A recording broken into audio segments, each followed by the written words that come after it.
so many in our community and many people in our churches read you and I guess receive you and input from you. And so it's a real joy to get to sit with you. I guess in particular, I want to say there were a couple articles you wrote during the pandemic for the Gospel Coalition that really served our community and our churches and gave language to what we were experiencing. So thanks for putting your thoughts out there. And some of the language you've found has really served us. So thanks, man. Oh, that's cool. Thanks, Travis. I was sitting and reading your the book we're going to discuss, The Wisdom Pyramid. Yeah. And the first few chapters are all about like what ails us, why our culture is sick and the symptoms we experience. Basically, the first few chapters are all about, what our phones are doing to us. Yep. And I'll be honest, like every time I read the word phone, I reached for... You're reminded of that device.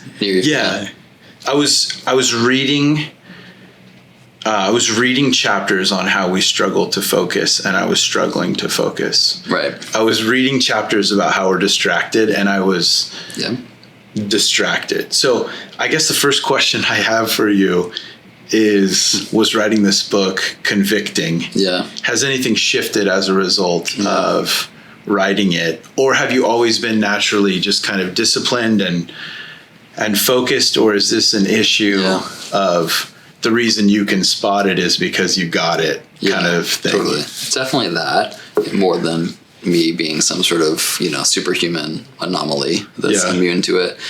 I think the idea to write it came mostly from personal experience of, I work in the internet space. I'm an online website editor. That's my vocation. So I spend a ton of time online, on the internet, on social media. It's kind of part of the job that goes with the territory. And so when you do that for enough time, over enough years, you start to feel the effects of it, and you start to see your own soul like be whittled down a little bit by the burdens and the crushing aspects of it. So I was just feeling like, man, I'm losing my bearings a little bit. I'm feeling myself become more foolish. Like I'm feeling the wisdom kind of drift away like a boat, in a river, and I'm becoming more foolish, basically in correlation to how much time I'm spending on my phone and on social media. So so it was a personal thing. It was also a pastoral thing. As an elder at Southlands, I care about the spiritual formation of the flock. And I can see that, and this is actually a new thing in history, if you think about it, like spiritual formation happens online these days. It's where people, it's the voices that speak into their lives, the podcasts, the TikTok personalities. You're formed by where you spend your time. And people are spending their time on their devices. And so for every pastor, in the world today, you kind of are in this battle of formation where you might have a couple hours with people on Sunday to kind of give them a little bit of Christ and forming people in that direction. But the rest of the week, for 80, 90 hours, they're on their devices. And so I'm just seeing, so it was the personal and then kind of the broader landscape, and seeing how the church is struggling, I think, to know how to disciple people in the digital age because of this huge barrage of influences and voices and misinformation. And, we can talk about various aspects of that. But so it was a personal thing. And then definitely in the writing of the book, I tried to live what I was writing. So I definitely changed some habits.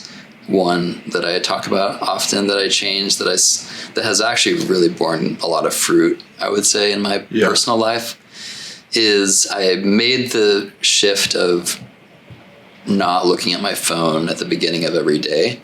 Because we're prone to first thing you do when you wake up, you like reach for your phone. Usually it's our alarm clock is our phone. Yeah. So it wakes us up, and then we like immediately like scroll through what notifications did I miss, who texted me while I was sleeping. Right. And I just sensed like that's a really unhealthy habit because it sets the tone for my day. Right. And I don't want it to. And so I made this shift while I was writing the Wisdom Pyramid, because my dear wife, Kira, was like constantly telling me, Brett, you've got to practice what you're preaching. What are you doing to change your habits? So that was one thing for an hour every morning, the first hour of every day, I don't look at my phone or any device. Yeah. And man, like if there's one shift that has made a difference, I would point to that. Yeah. It's like fresh air. Like I can spend that time, in God's word, in quiet time without distractions, with my kids over the breakfast table, maybe going on a walk. Like there's so many other good things I can do with that hour before a device is even on the table. Yeah. So that's been a good habit change, and there's been others as well, but I definitely wrote the book for myself, first and foremost. I think most authors would say that, like you're kind of writing because it's a concern you've seen in your own heart and life, and it's a temptation for you, and you hope that it's helpful for others as well. So so the first few chapters you kind of diagnose where we're at and suggest that our culture is sick, and just like a poor diet would lead to poor health, you suggest that what we're consuming is leading to some of the symptoms we're seeing in our lives.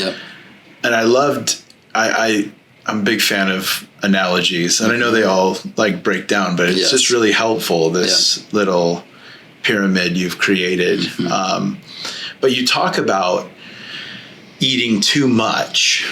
You talk about eating too fast and what that's doing to us, and you talk about eating only things you like, and just like we know if we did that with our diet, what would happen to us, this is what will happen if this is kind of what we consume in terms of information. But I guess the first question I wanted to ask you is this idea of too much, because I wondered, like, how could too much information be a bad thing?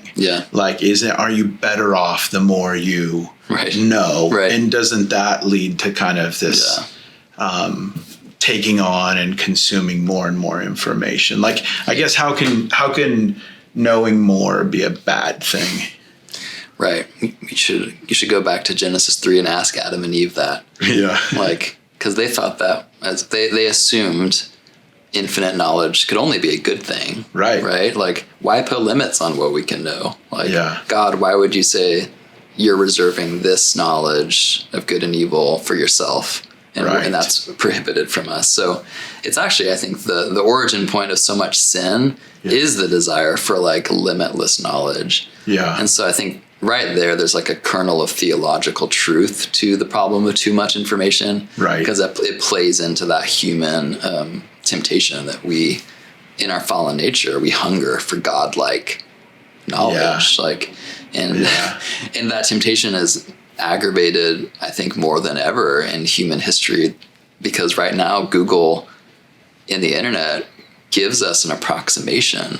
Like, we're as close to godlike knowledge as any human generation ever has been, because anything that has ever been written or thought or recorded in human civilization is a Google search away. It's just a couple clicks and you can find it. And so there's, in a sense, like, we have this grasp of infinite knowledge, and yet the more knowledge you accumulate does not equal wisdom. That's the central paradox that I open the book with. The first line of the book is something like, we live in a world with more and more information, but less and less wisdom. And I think that's a dynamic I started to notice, is like, we have a world's worth of information at our fingertips. Like, you would think that we would be the wisest generation in human history, because knowledge is so easy, it's so accessible, there are no barriers, but the opposite is the case. I think most of us would probably look at the world today and be like, wisdom is kind of hard to come by. How would you simply and maybe,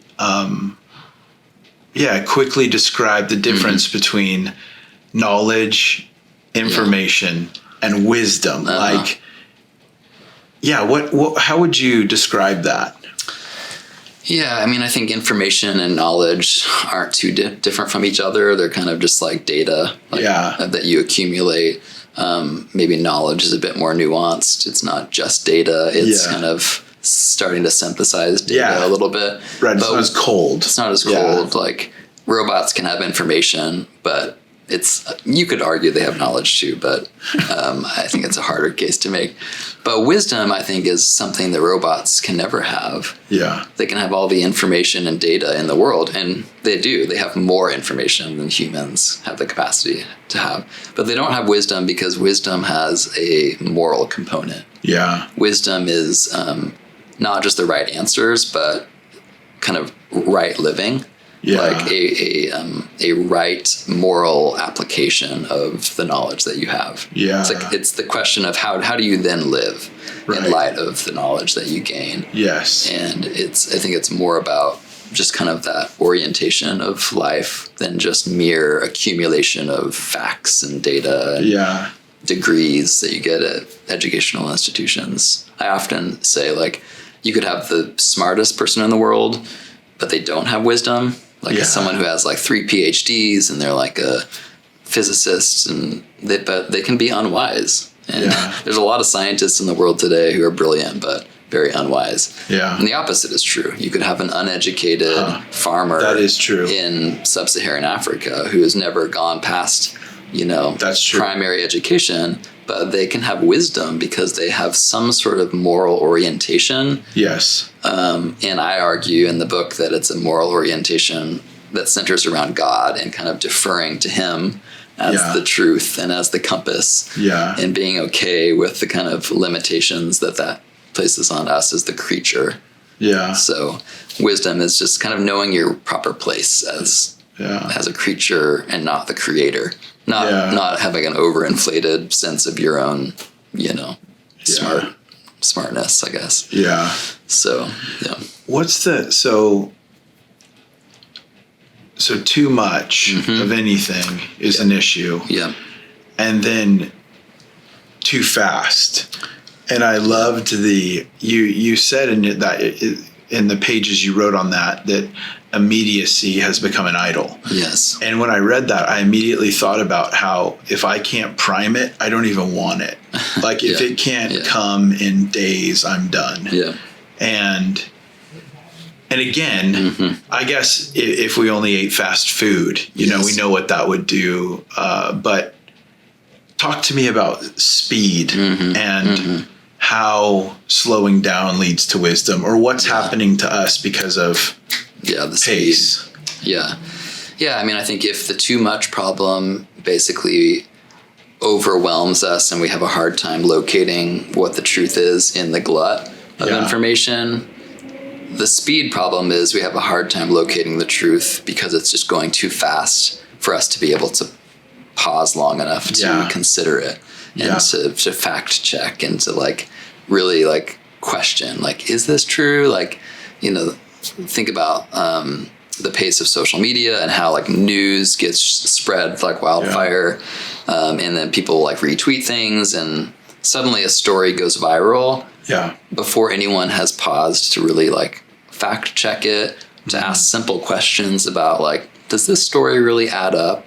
Is this narrative really true that the media is running with? And so we go too fast for prudence and for truth. Truth tends to be a slower burn. You discover truth through diligent kind of and analyzing it from different angles, vetting it.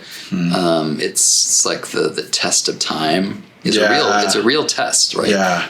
If something can stick over time, it's more likely to be something you can trust. Whereas the viral tweet from 5 seconds ago hasn't been tested by time or anything else. And so it's hard to trust that. But many of us now live our lives based on this ephemeral cycle of what's trending now? What is everyone going on and on about on social media today? How can I chime in with my opinion? Yeah.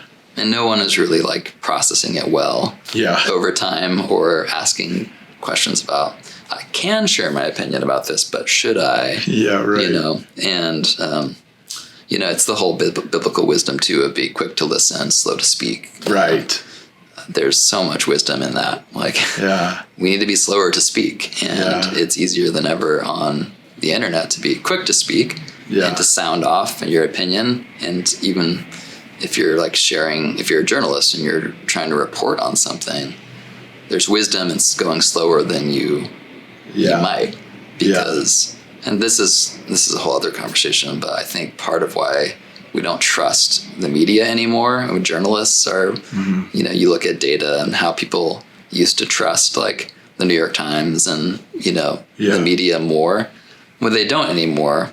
And part of that is the media has, they've been incentivized by the structure of the internet to be faster, to be quick to report the story, to get the most clicks, because fortune favors the fast on the internet. I think like it's just, that's true. Working for a website, I know that to be true. The sooner you can publish on a trending topic, the more eyeballs you'll get. Yeah. But it almost always results in a worse piece of content. Yeah. Because you haven't actually like taken time to really like analyze this well. Yeah. So the hot take orientation of the internet is just doing horrible things to our wisdom. Yeah. Because hot takes are never wise takes. Yeah. They're not. Like, I mean, maybe occasionally you find someone who like fires off a hot take that's like right on the money and is full of insight.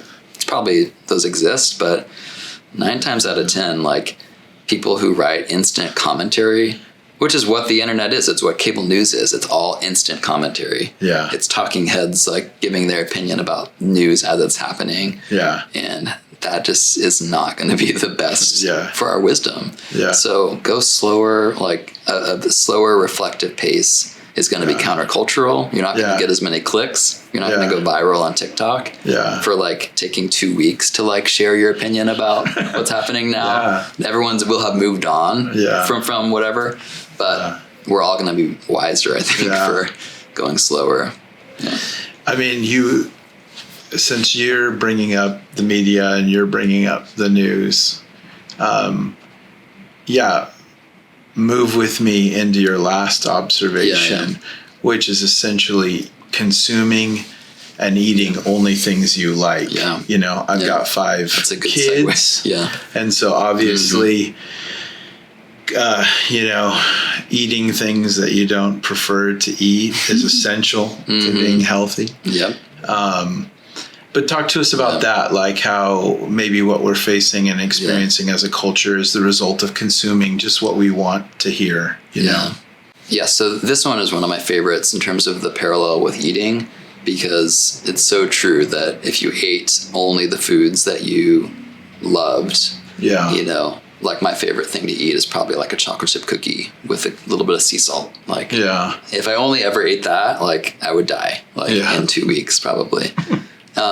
Or if I only ever ate food that just looked good to me, like my gut instinct was like, that looks edible, you know, that mushroom in the forest on the trail where I'm walking. I'm just going to go with my gut. Like, I don't need the expertise of the FDA or anyone else. Like, you could die. So it's not, just like it's not good advice in physical eating, it's not good advice in information and your diet of news and information to only go with what tastes good to you or what you feel to be a trustworthy or nutritious, you know, source.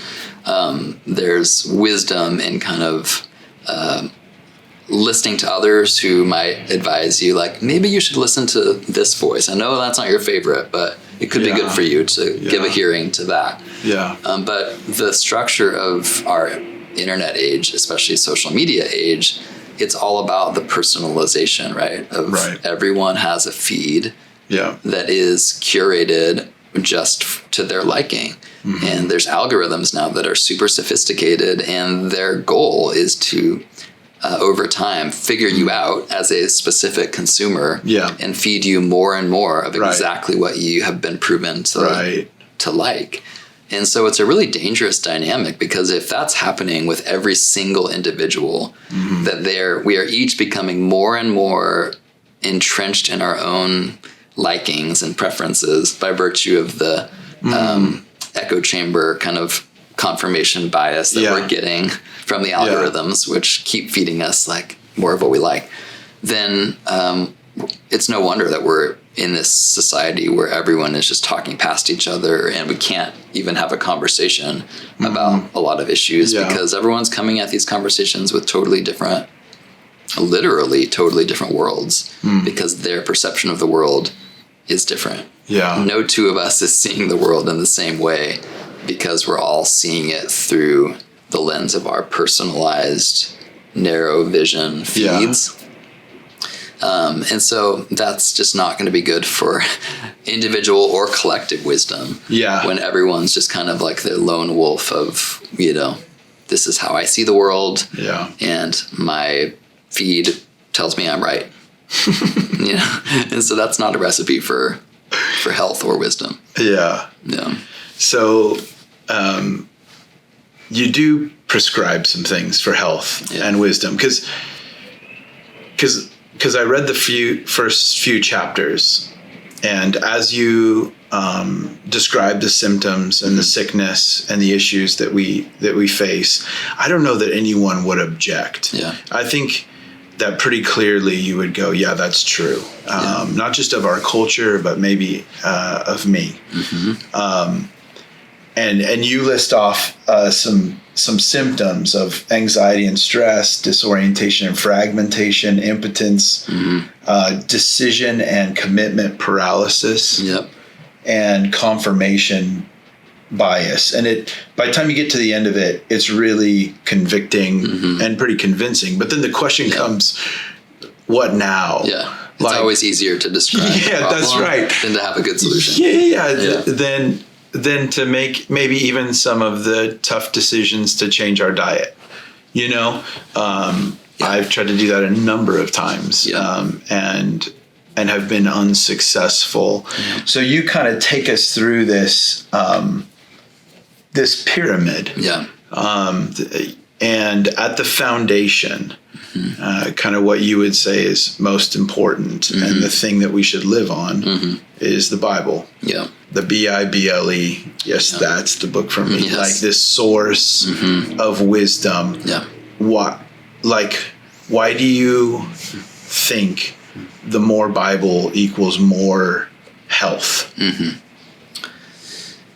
I mean, the logic of how I ordered the structure of the pyramid from the bottom up. So just like the food pyramid, the most important food groups are near the bottom, and then as it goes up, it's like less and less crucial and potentially more damaging at the very top.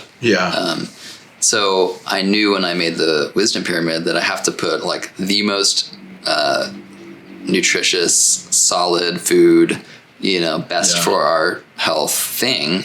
And there can be no other option there than the Bible, because it's the only thing that is infallible, right? The only source that feeds us that we don't have to worry about, like, are there preservatives in there? Is there too much sugar? Like, are there little unhealthy nuggets? Like, we know that with the Bible, we're getting pure, nutrition. And as we know, things that are pure nutrition in food aren't always the easiest to eat.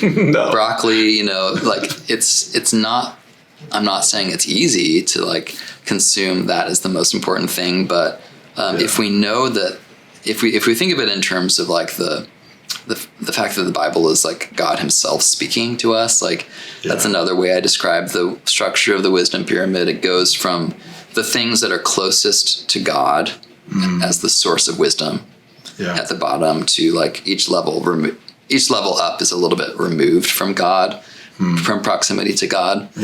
And it makes sense, right? If wisdom comes from God, which James says, wisdom comes from above. If that's true, then we should orient our diet around the things that are closest to the source of wisdom.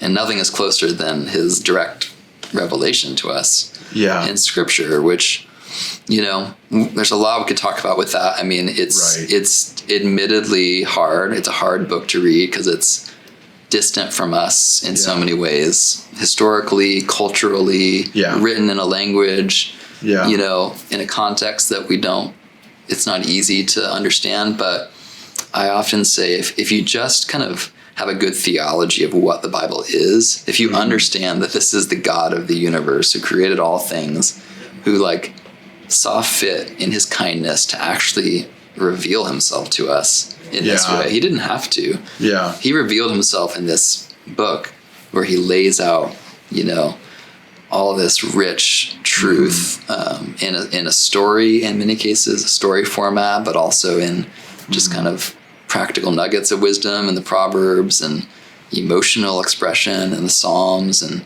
I mean, it's truly remarkable when you consider what the Bible is. It's God initiating a conversation with us. Him speaking to us. So I think part of our issue in overcoming the broccoli problem of like, the Bible is like force feeding myself broccoli, is just re-enchanting ourselves to what the Bible actually is and holding it in high regard as, you know, it's this holy thing. It's God revealing himself to us. So it should be mysterious, and there should be a degree of like effort that has to be put into it. And we should see it shouldn't just jive with it. Just like a good marriage. Like if you view the marriage as important, you will do the work that is required to like, because it's a holy sacrament. You want to, it's a valuable thing, and anything of value is worth the effort to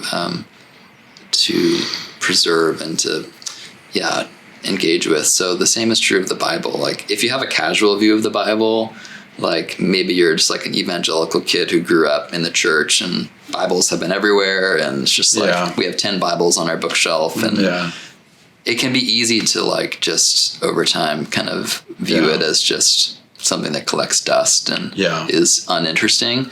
But sometimes it's like helpful to like look at those videos that you can see online sometimes of like people in unreached parts of the world who like get a delivery of Bibles, and they're like 20 people are like fighting for like the Bible. Like, and you start to realize this is actually like a treasure that we take for granted. And so I know for myself, like just a high view of what the Bible is has helped because it makes the slog worth it. It makes it something that I'm willing to do. Like I want to put in the work to try to figure out what God is saying to me and to us in this. And I'm willing to, you know, suffer through it. Like I'm willing to suffer through Numbers and Leviticus in my Bible reading plan.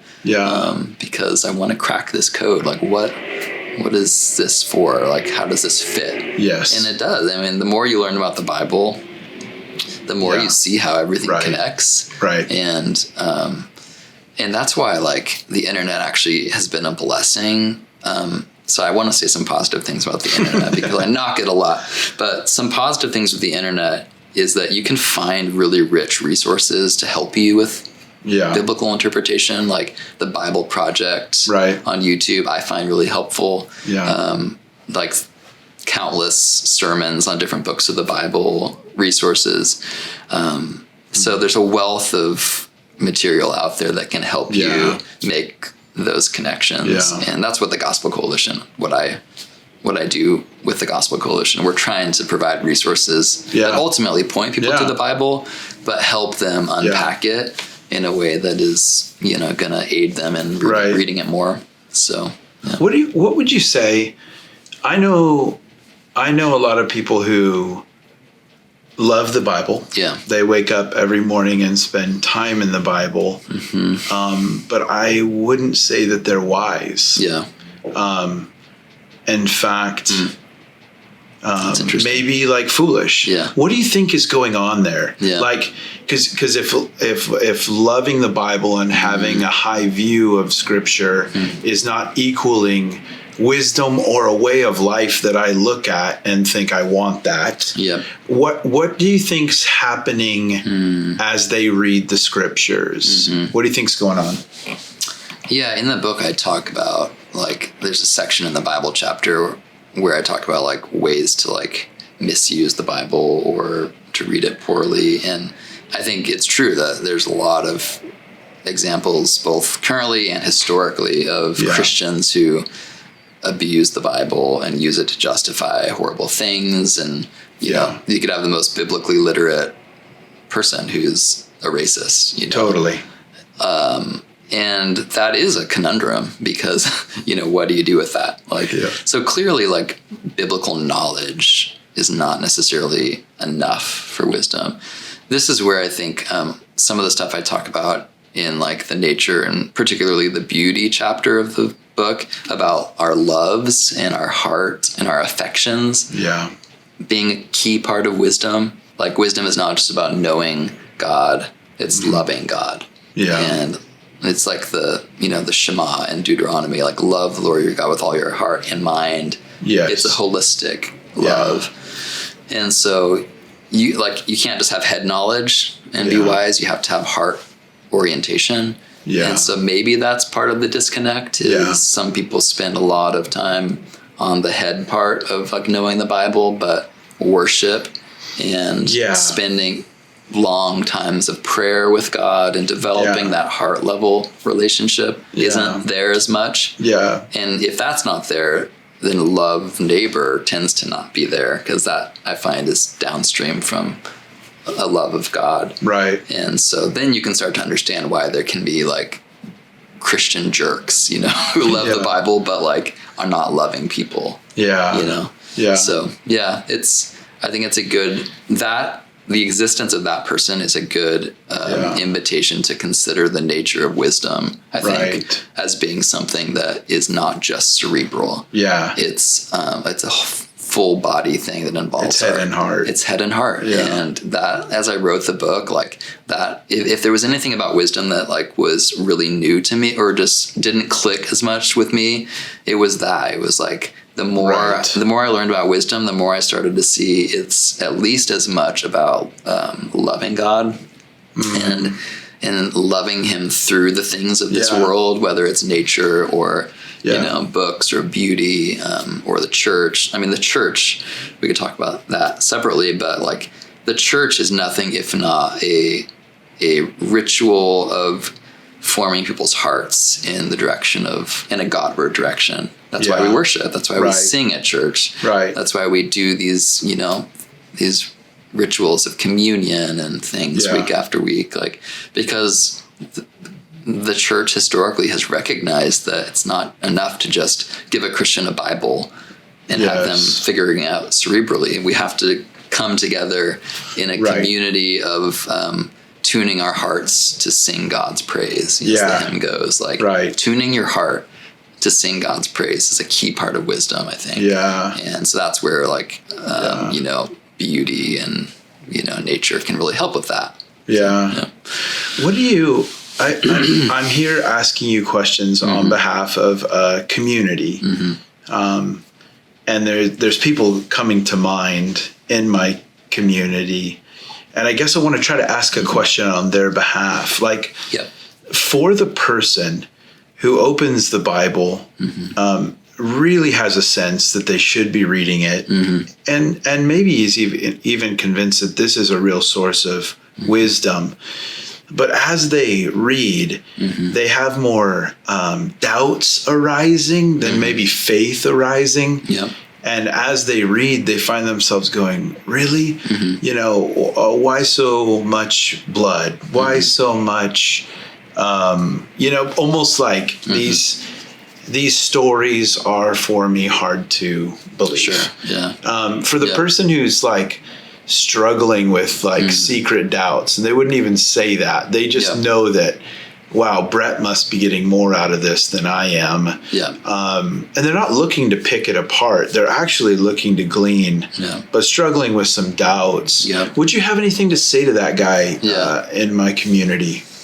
I mean, I would first just say like that's super normal and actually a sign of health, because you're engaging with the Bible at a deep enough level that you're doubts are being triggered, right? Yeah, you're thoughtful, wrestling. You're wrestling with it enough that it's getting you to think about things. Yeah. And that's more than can be said of some people who read the Bible in a very like in one ear, out the other direct like sort of way. So I think it's not a bad thing to have those doubts, and B, it's an invitation, I think, to just go further up and further in terms of like what we were saying earlier about like the Bible is challenging, and it should be challenging. This is the God of the universe, infinite, pre-existent logos, wisdom incarnate. Yeah. It's that, the vastness of that kind of condensed into written form that humans can maybe understand. So it should be challenging. And so see it as an invitation to like, find a community where you can wrestle with it together. Yeah. And that's why I like the church, I think, as a community of biblical interpretation is so important for wisdom, because if each of us are just like trying to figure out the Bible on our own, it's just not going to work. It's not going to go well. Yeah. And so when I encounter like deconstructing young adults, almost always like they're doing this disconnected from community, and they're kind of willingly doing that. Like, and I just know that that's not going to end well. Like, why don't you do this like in a community? Like most churches I find actually are open to wrestling through biblical questions and doubts together. Yeah. I think it's a stereotype that people have that's convenient when they say, oh, the church isn't a safe place to voice these concerns. Like, if you think that, like, if you're watching that and thinking that, like, I would just encourage you, and I know you would say the same thing, that that's not true, and that, like, we want you to be able to, like, come to a pastor or someone in your church and just voice those questions out loud. Yeah. And you together, you can, like, talk it through and find resources online or books that can help unpack those things. So I think we shouldn't be threatened by the questions we have about the Bible. Yeah. Because it's a complex book. Yeah. And people for 2,000 years have been trying to understand certain passages and still don't. Right? There's seminaries and PhDs in theology, people who are presenting papers at academic conferences, still trying to figure out like what Paul is saying in this verse and what, this means. Do you think you have to fully grasp something in order to get the nutrients from it? Like, do you think that you need to understand something in order to receive from it? No, absolutely not. And I think that you can see that really clearly in the realm of like the arts and beauty. Yeah, right. And nature, like there's a mystery. There's a mystery to it. Like I can sit in like a concert and hear some piece of instrumental music, like Explosions in the Sky is a band that I really like. That's like a instrumental Texas band, and like I've been in concerts where I've seen Explosions in the Sky play, and there's like some sort of like mysterious transcendence that I feel, and that it leads me to worship God, and it leads me to kind of contemplate God in a sub-rational way that I don't know why, and I can't fully grasp it, but I know that the end result is like leading me to a humility before like a creator. And the same is true of nature. All of us have been on hikes or been in nature, like maybe at the beach at sunset, and there's something sub-rational that we experience about the beauty of it that is doing something for our wisdom, but we can't quantify it, and we can't say like this was the takeaway that I received from that sunset tonight. You can't put it in words. So you don't have to understand things completely.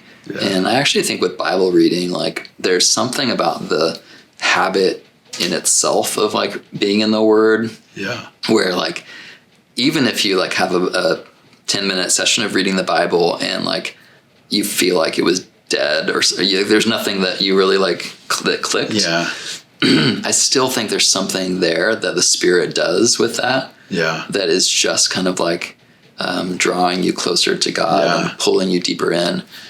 Tim Keller said something about a Bible reading plan called the McShane plan, which is a really hardcore Bible reading plan. I've done it.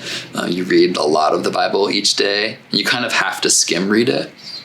And I forget exactly what he said, but he basically said, like, it's okay to kind of skim read the Bible. The more important thing is just the habit of it. And maybe there's one thing that stood out to you that you rationally like give a moment's notice to, but the rest of it is just kind of like reading the words on the page. And that's okay. So I don't think you should feel bad if you struggle in your Bible reading to like have this profound, deep experience each time. I think there's just like exercise physically, like it's just the habit of it more than anything that makes you healthier. None of us have profound transcendent experiences like jogging every day. But if we do it every day, like it will make us healthier. And I think the same is true with Bible reading. It makes sense because you're talking about so much of wisdom being about posture and really not so much about information, but about this positioning of ourselves. And that when you wake up in the morning and say, you're essentially saying as you open the word, God, I want to hear from you. And your voice is something I want. Your leadership is something I want. And even if we walk away not having maybe been able to grasp, it's that posture that helps us walk in wisdom. 100%.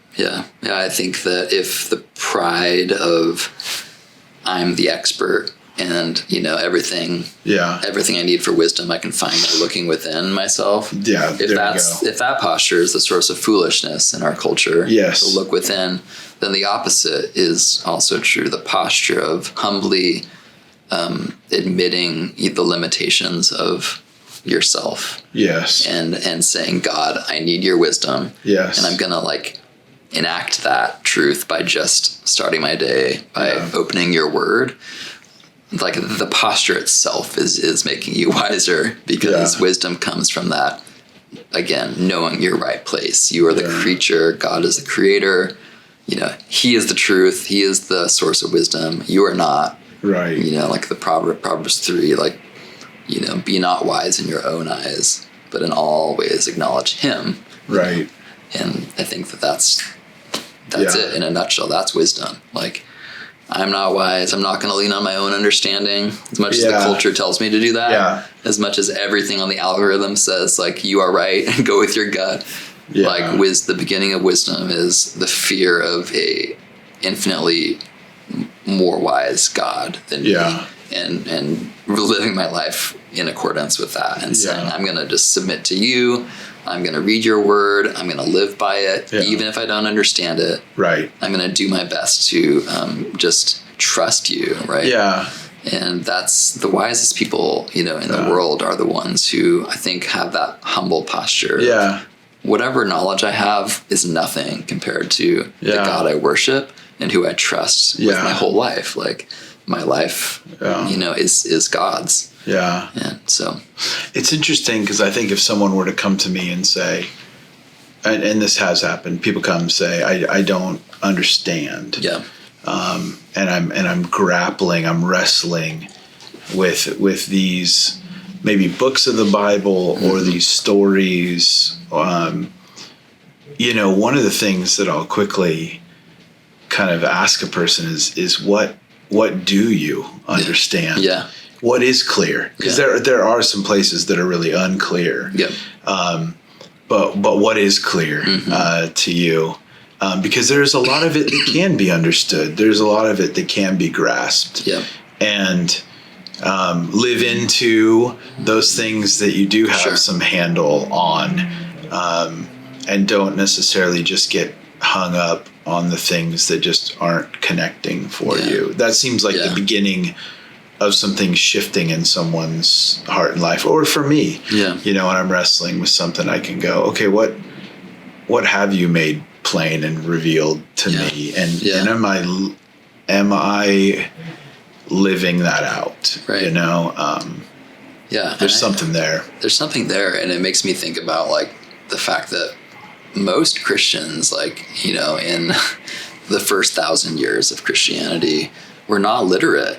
Like, in the Bible, the Bible didn't even exist as something they could read. Yeah. And so if they could be faithful Christians who really understand God and have a basic knowledge of the gospel by virtue of what they hear in, you know, church or in their Christian community, then I think it takes a little bit of the burden off of like our feeling like I can't understand every like word in, you know, every epistle of Paul or everything in the Old Testament. Right. It's good to want to unpack that. And I think the more you can make connections and understand all of the Bible, the richer your understanding of God will be.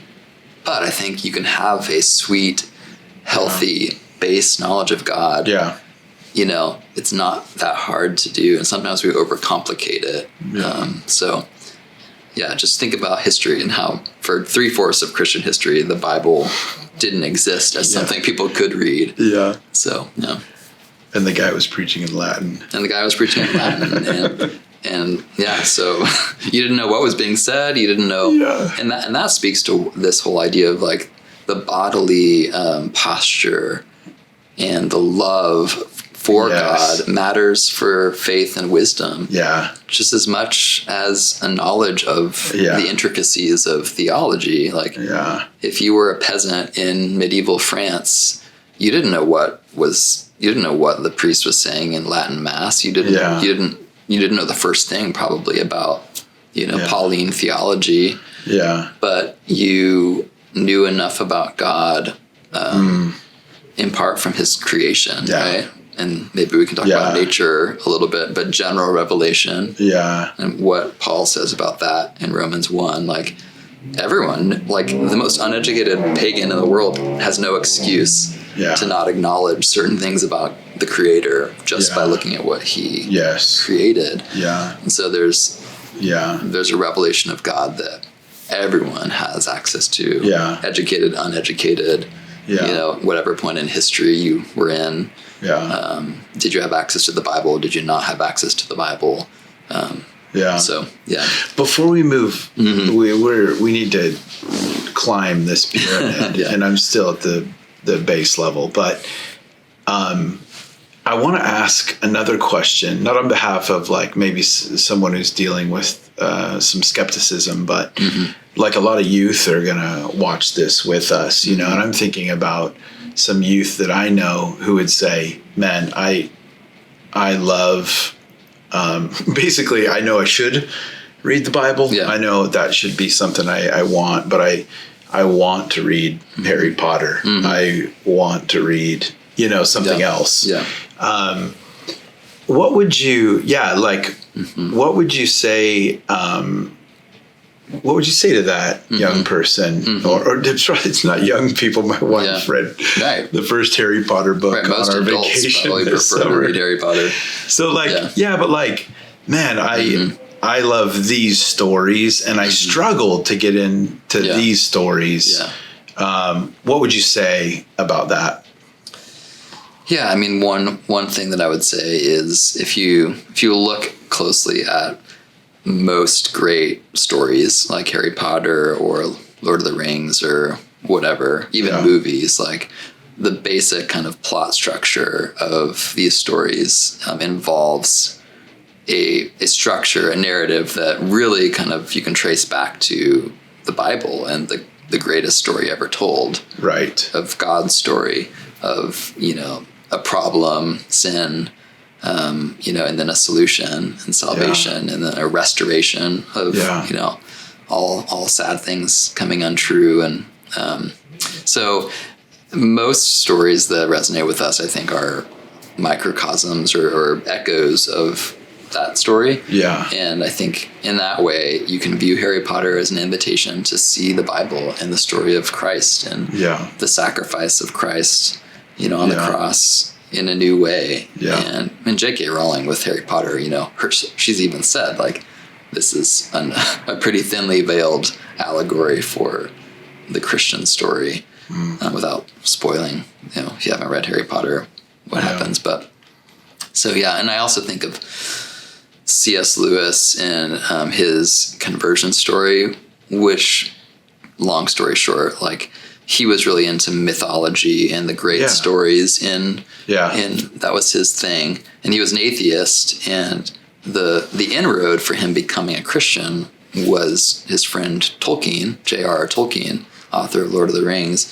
He talks to Lewis about how, you don't have to see your love for mythology in opposition to the Christian story in the Bible. Like, the Bible is the one true myth. Like, it's the kind of, it's the base, it's the DNA of all other myths and great stories are kind of downstream trickles from this true myth of the God taking on flesh and rescuing the world in this dramatic way. So Lewis found that really compelling, and then, as we know, he became a Christian who wrote these mythological stories, Narnia, in a way that was reflecting that story of Aslan being a Christ kind of figure. So I think there's a lot of cool things to explore with the interaction of story and art and the Bible. That's what I do, in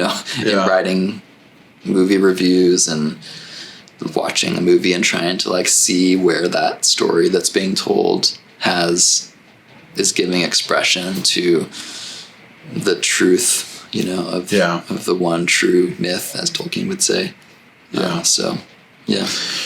Okay, let's move right on up this pyramid, maybe a little bit quicker. Yes, you always go quicker after the first level. Yeah, exactly.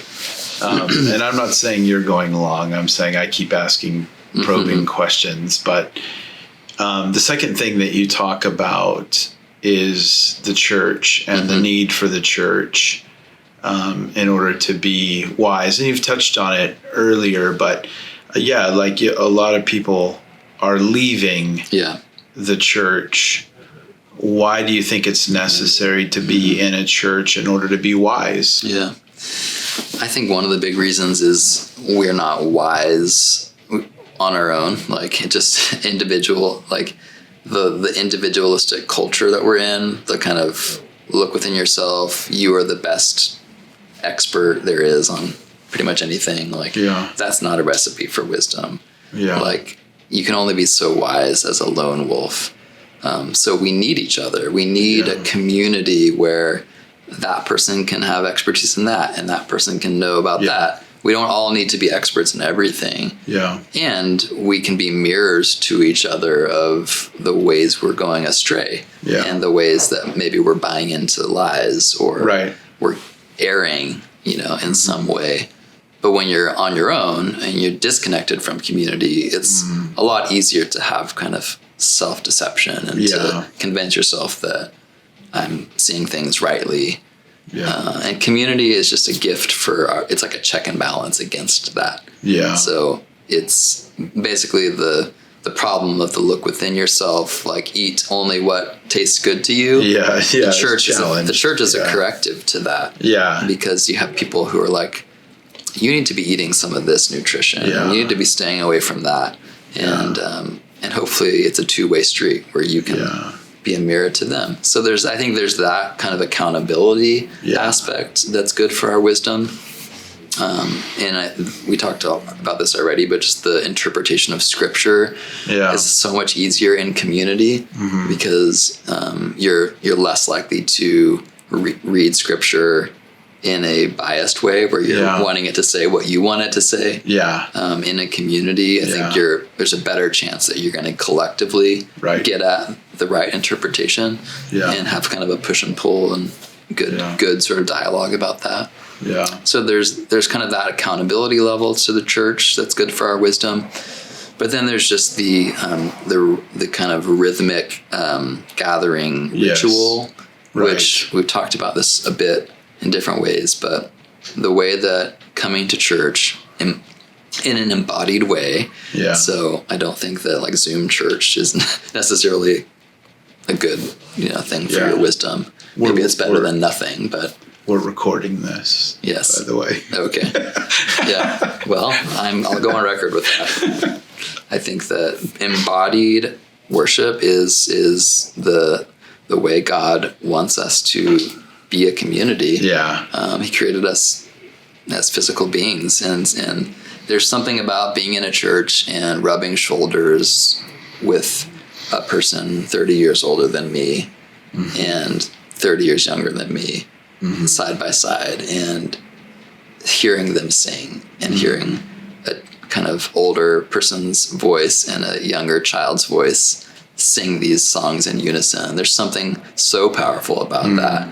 There's something so powerful about just coming into a space where maybe it's the only time in my week where the world is not revolving around me. Yeah. Right? To go back to how much orientations and postures are good for our wisdom. Like, we become foolish when our dominant posture, which is the dominant posture of the smartphone, is me. Yeah. Everything is about what I want, when I want it, at my convenience, Amazon Prime, whatever. Yeah.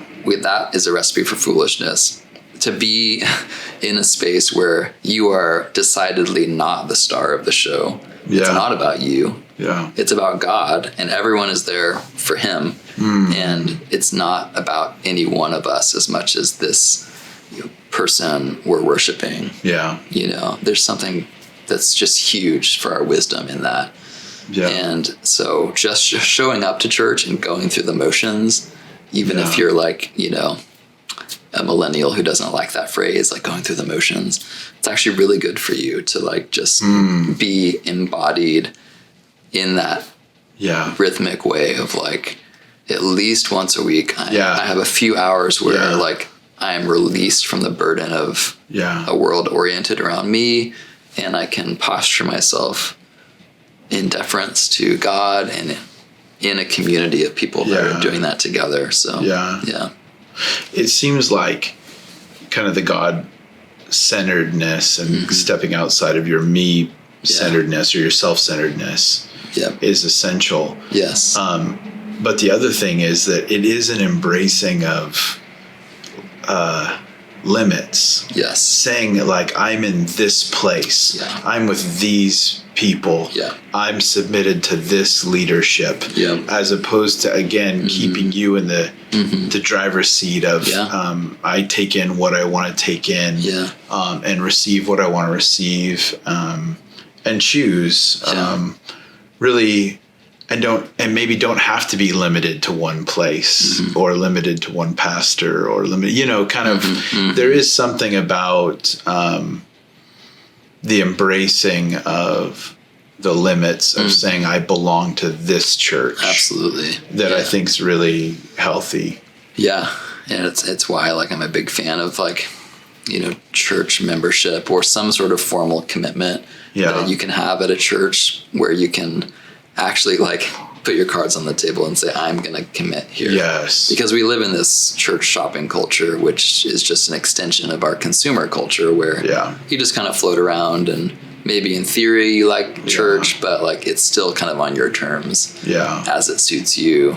And so the limitation of saying, I'm going to like give myself to this place, to this group of people. They may not be like my ideal group of people. And they won't be. Like it'll be an imperfect hodgepodge. But it'll be beautiful because there's something freeing in that limitation. Because I've just closed off a million other options. Like on a Sunday morning, I could be doing a million things, but I've put my cards on the table. I've made this commitment, and I don't have to I don't have to give mental energy to what I'm going to be doing on Sunday. Like in a FOMO generation where we're just constantly, our heads are spinning with all of our options.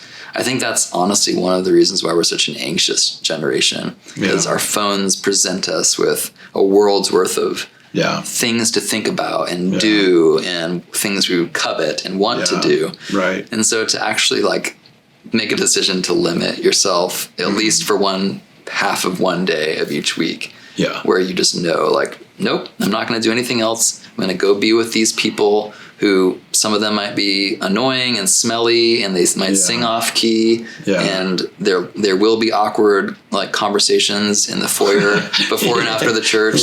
But in spite of all of that, I would rather be nowhere else, because this is a place where God is shaping me and shaping them, through our community. So that's my book, Uncomfortable, in a nutshell, right there. So I talk a lot more about that in that book. You then say that a walk in the woods will make you wise. Yes. And that nature is a big piece of this. This would also be your opportunity for us to yell at all Californians who aren't getting outside. You're from Kansas, so you find it unacceptable that we wouldn't be enjoying our surroundings here. So, but like a love for being outside, and what being outside does, how it makes us wise. How can a walk make us wise? Why should we do it? Yeah, I mean, there's a lot to say about that, but I mean, there's the conceptual level of like general revelation, and that idea that God reveals himself to us through special revelation in Scripture, which is the more important form because it's the clearest. But also general revelation, and throughout church tradition, there's this phrase, the two books, the book of the Bible and the book of creation, and both are books that we should open and learn from. And nature is not as foundational as the Bible, because if you only went to nature for wisdom, you can kind of go off track in a lot of ways, and it can become weird. But if the Bible is your foundation, and everything that you get out of nature in terms of what it reveals about God is kind of connected to and tethered to the Bible and checked against that, then it can be a beautiful supplement. And something I love doing is like being in nature and like knowing that everything I'm seeing, like the tree I'm looking at the window, like right now, like God created that. Like that species and the way that it is came from the mind of God. Like what does it say about him? Like, and so just like laying under a tree for any extended amount of time and just thinking about like, every creation of an artist says something about them. Like, you look at like Pablo Picasso's canvases and you're like, that dude was weird. Like, look at like these reveal something about his mental state and who he was. And I think the same is true of God's creation. What kind of God would create trees and like hummingbirds and, all sorts of things like, and so one of the things I love as just kind of an exercise, it's like a spiritual discipline, like devotional thing that I like to do, is go out in nature, and just contemplate the ocean and like the coast and the way that the water meets the sand and the rhythm of the waves, and like just think about all the aspects of who God is that might, be illuminated by that. And I wouldn't like plant my flag on like, this is the right interpretation of oceans. It means X, Y, Z. But I think it can help stir your heart in a Godward direction. If you go outside enough and you just contemplate like what God made and what kind of God would make that. And I think being outside also just slows down our frenetic minds. And it gets us off of our phones, and it helps quiet our hearts and minds, and maybe gives us a bit more space to pray and commune with God in ways that are hard to do when you're constantly looking at your phone. So when you have like 5 minutes in between a meeting or an activity, don't pull out your phone and just by default do something on your phone. Like go outside in your backyard. Like something I try to do during my work day, because I'm on my computer all day for work, and I try to have like 5-minute, 10-minute breaks in between tasks where I go outside and I just like water the plants or go on a short walk in the neighborhood without a device. I just think that in addition to that high level conceptual stuff I was talking about in terms of God, and I think just on an everyday like health level, it's good for us mentally to slow down, and there's science that is showing that actually. Like there's psychologists who are writing nature prescriptions for like mentally ill patients.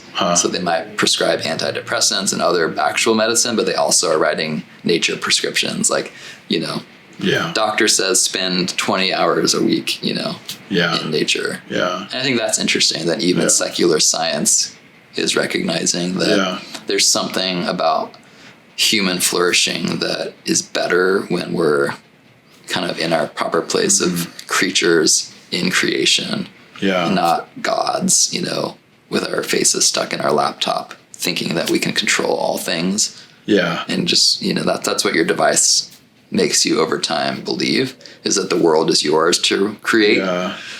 And with virtual reality and the metaverse, that's going to become more the case with technology. We're going to all think that we're little gods. And I think that's a recipe for major foolishness. Yeah. But you can't, when you go out in nature and you climb a mountain and you feel yourself huffing and puffing, or you go outside today and you feel yourself sweat because it's so hot, like, you can't help but be reminded, I am not God. Like, I am a measly little limited finite creature. Yeah. And nature tells us that. Like, the weather reminds us of that. Gravity reminds us of that. The laws of nature that God built into the design. Like, it all reminds us that we are limited and we are finite. Yeah. And as we talked about a lot already, like, limits are good for your wisdom. Yeah. So it's funny. Something I read in the book was, you started to talk about how we might be living in a post-truth era, but nature is not. Yeah, I love that. It was an LA Times headline. Oh yeah, that just stood out to me when I read it. That is a great line.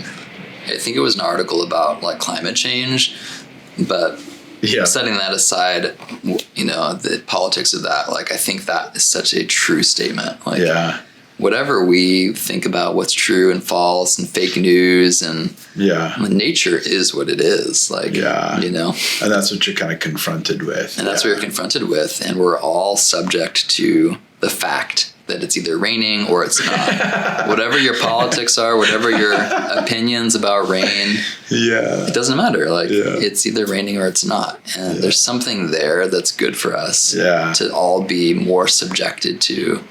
And I actually think part of why we're increasingly foolish in our society, my theory is we're increasingly disconnected from nature because we're more plugged in to screens and a virtual existence. Yeah.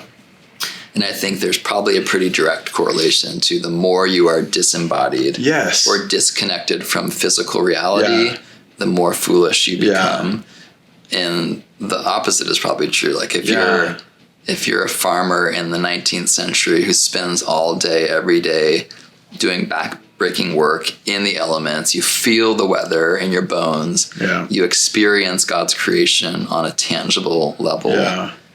There's probably a wisdom that you have that the like Silicon Valley like programmer doesn't have, because they're like in this virtual space more.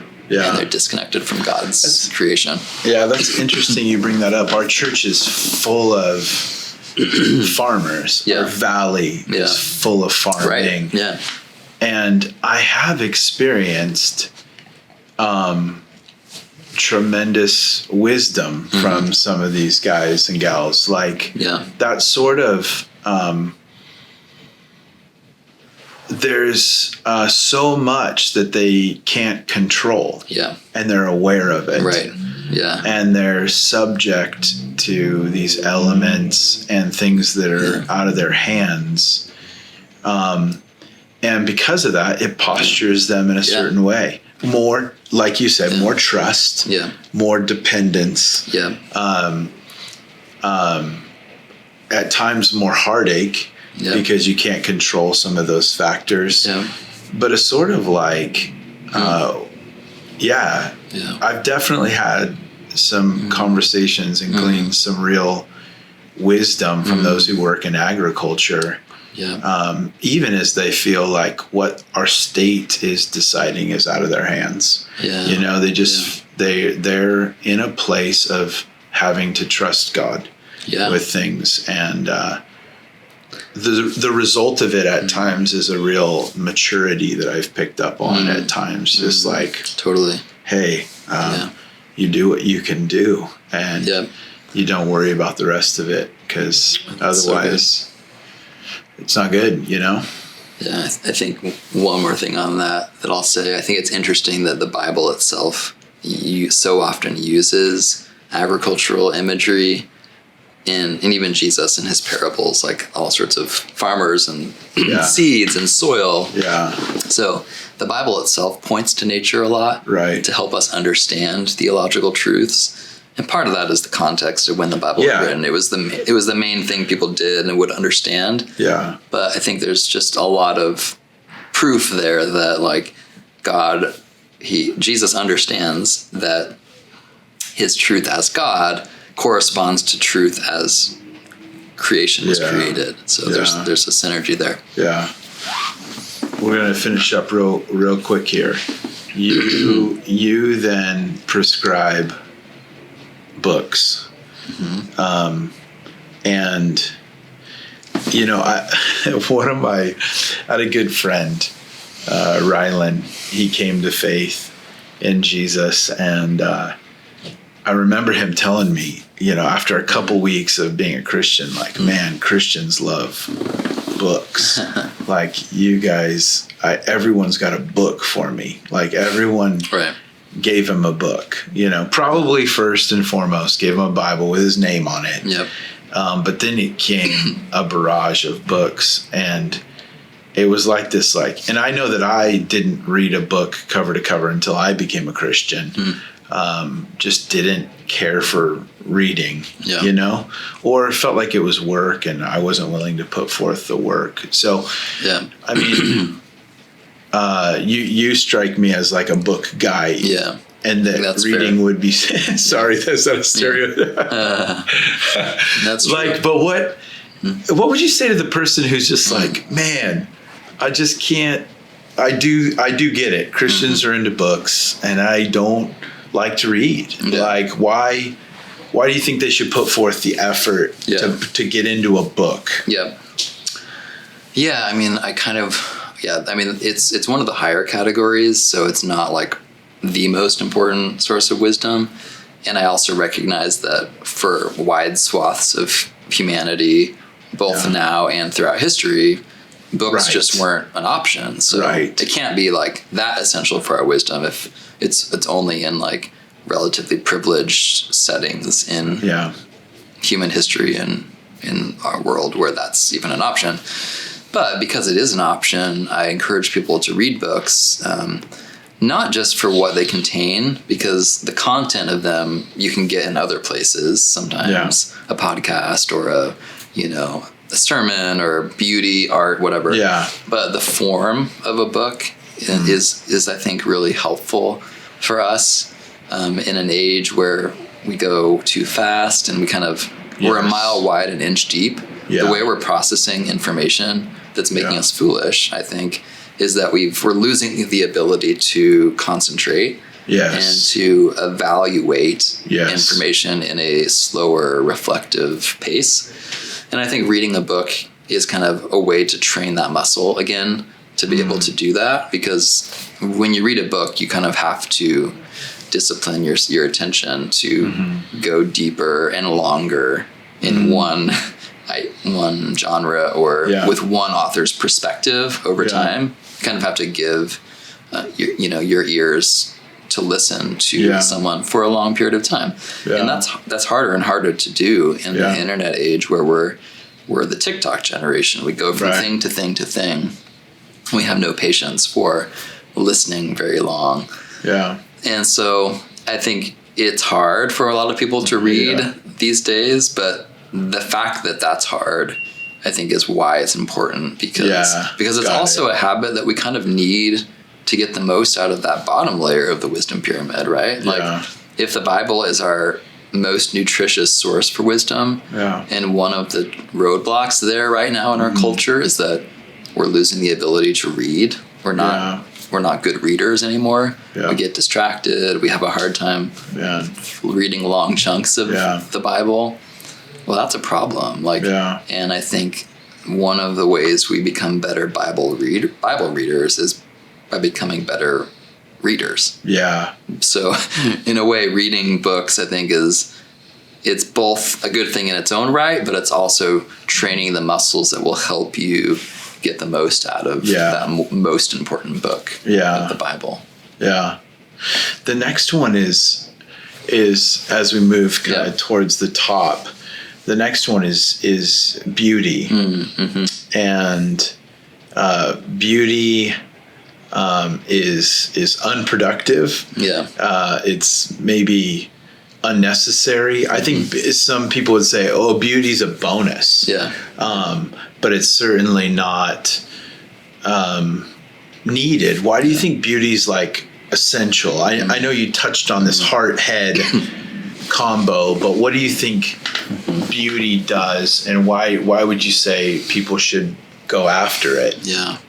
I mean, it's funny because it's essential because it's not essential. Like, there's a paradox to it. Like, it's not utilitarian. Like, there's not like a clear takeaway that you can quantify with beauty, but that's precisely why it is good for our wisdom. Yeah. Because again, wisdom is not just this prideful accumulation of as much productive content that I can cram into myself. Yeah. That just feeds our pride when we are utilitarian and we think about like maximizing our intakes and optimizing ourselves so that every second of every day is filled with this podcast and that life hack and this and this. Yeah. I actually don't think that's good for your wisdom because it tends to just perpetuate your inflated sense of self-reliance. Yes. That you can master the world if only you get enough knowledge. Yeah. So the fact that beauty just kind of takes you out of that register of productivity and just creates a space of just rest and enjoyment where it's not productive, and it just kind of works on that level of the heart and the intangible resonance that we might have with something like a concert or music or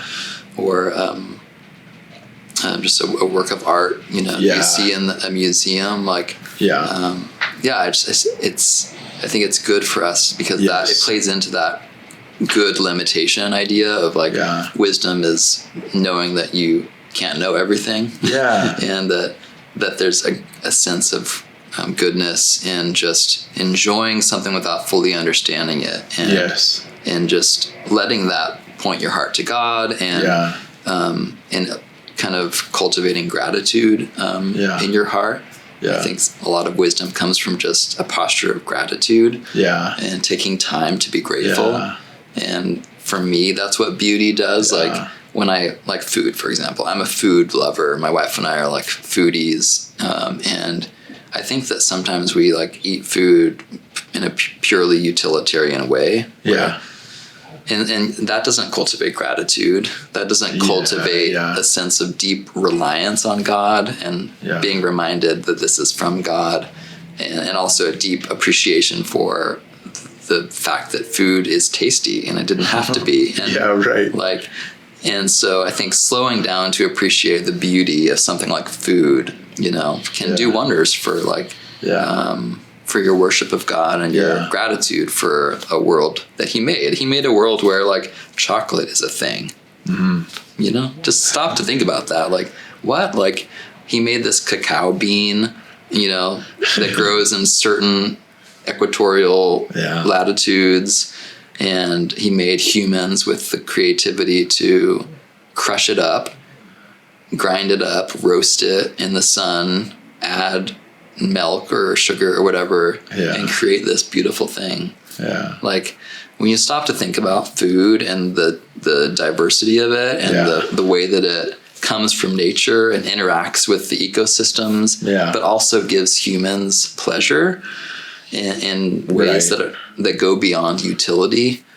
Chocolate doesn't, it's not like, it's not broccoli, it doesn't like, it's not essential to our diet, and it's probably in that upper category of the food pyramid, but the fact that it exists and the fact that it can give us a sense of pleasure You know, I could tell you a whole story about like crying over ice cream in a restaurant once that is related to this, but I'll spare you the details. It's funny because the beauty one and the nature one are really close. They're very related. Yeah, they're very related because it's a similar feeling. Yeah. Like when I finally go up into the sequoias and I find myself going, man, this is good. Yeah. Why don't I do this more often? Right. And it produces a sense of feeling just really small. Yeah. And I think that's what you're talking about with where we go wrong, or the foolishness is in this sort of me-centeredness, or this becoming like God's, you know? Yeah. And so I've definitely had the experience where I've gone to a concert or gone to a museum and felt the same thing. I feel small. Yeah. And why don't I do this more often? Right. Because this feels like I'm breathing fresh air. Yes. Or the first live music I saw after the pandemic and the way that it kind of like you could feel it. I was my wife started crying, just going like, I've missed this. Yeah. And it's definitely a similar experience with a walk in the woods. Yeah. And these other things. Yeah, and these are things that like I want to give Christians permission to do, because I think evangelicals in particular have had a suspicious attitude sometimes towards the arts and things like beauty, not only for the potentially like negative content that they might have, but just the like activity feels superfluous. And the mission at hand requires, not to be distracted by that. And I just think that that's not a wise move. It's actually better for our wisdom to be allocating space in our lives to enjoy what God has made. Yeah. Not only in nature, which is his creation, but in the human-made creation realm, which is the arts, We are image bearers of God, and so we create just like he created. Yeah. And just like he created and said, this is good. Yeah. And he had a Sabbath day at the end of it where I would assume it's the day where he sat back and just looked at it all and took it in and enjoyed it and marveled at what he just created. Like, that's what we do when we appreciate beauty and nature. It's that act of Sabbath where we pause long enough to not be productive, but to just enjoy and let our hearts be kind of filled and refreshed and grateful for it all. So you've already touched on this, but the very kind of tip of the pyramid is the internet and social media. Yeah. So you obviously hold a view, if you kind of work in this world, that just because these things are abused, it doesn't mean we should abstain from them altogether. Right. So you're not saying, hey, burn your phones. Right. You have some sense of like we need to be able to engage these things. Yes. Talk to me about what you think is, because it's obviously being misused and mishandled, and you don't have to talk us into that. We all agree with you. Yeah. What does it look like to handle it well when it's going good and producing wisdom in our lives? Yeah. What might that look like? Yeah, I mean, I think the fact that it's on the pyramid is me saying, like you're describing, that the abuse of something does not negate the proper use. Like, that's an old Latin idea. The abuse of anything in life, whether we're talking about alcohol or food, which can go wrong with gluttony or addiction, doesn't mean that there's no proper way to use it. Yeah. And the same is true of the internet and social media, which can be addictive, much like substances and food, and it can go wrong in a lot of ways, as we've talked about. But that doesn't mean that there aren't healthy ways we can use it. Right. And these are actually tools that we can use for good common grace purposes, I think, in God's world. So I wanted that chapter of the book to focus on that. Like, what are some of the healthy modes with which we can go about our time online and using the internet? And so I talked about things like just intentionality is huge, like just going on your phone or online with a plan, something specific that you want to do. Yes. You need to order something on Amazon. You need to like email someone. You need to maybe watch a documentary on Netflix, whatever, and then like go offline as soon as you're done with whatever it is you went to do. Yeah. It's the meandering posture where we open our devices out of sheer habit.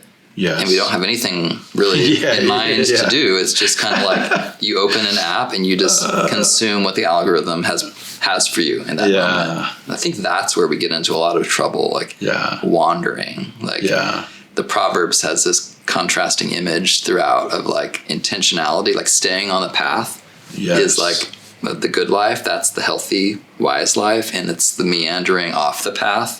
Yeah. Because you're distracted by Lady Folly calling out to you, you know, come like check out what I have for you over here. Yeah. It's essentially what the algorithms are doing every day. Like, hey, I see that you're on Facebook right now. Come click on this. Like, come watch this Instagram reel. Yeah. So I think that right there, if you do one thing on the internet, just try to be more intentional. Like, go with a plan. Yeah. Get offline as soon as you're done with that thing. Yeah.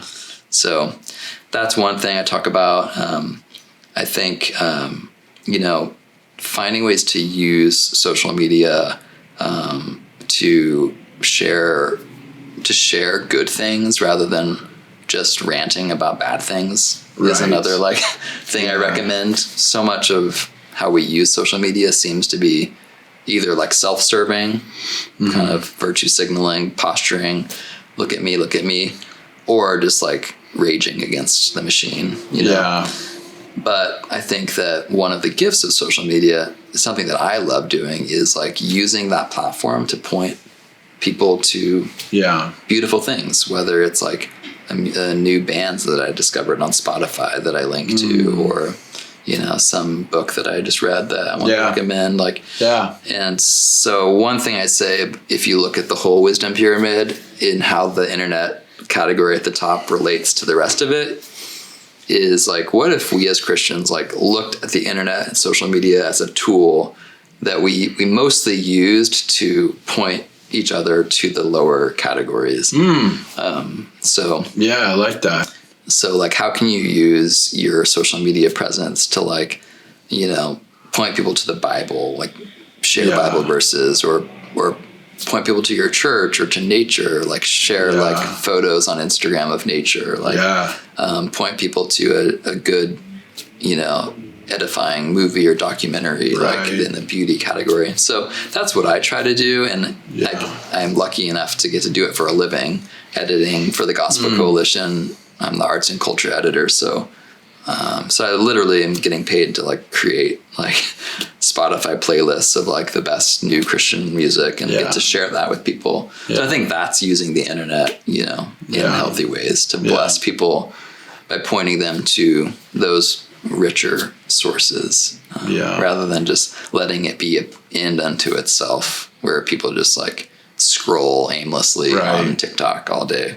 And there's nothing nutritious. It's just junk food, you know. Hey, well, I want to say thanks. I was really taken by, there was something you said where there's like so much coming at us right now that we can't discern between the trivial and the truly important.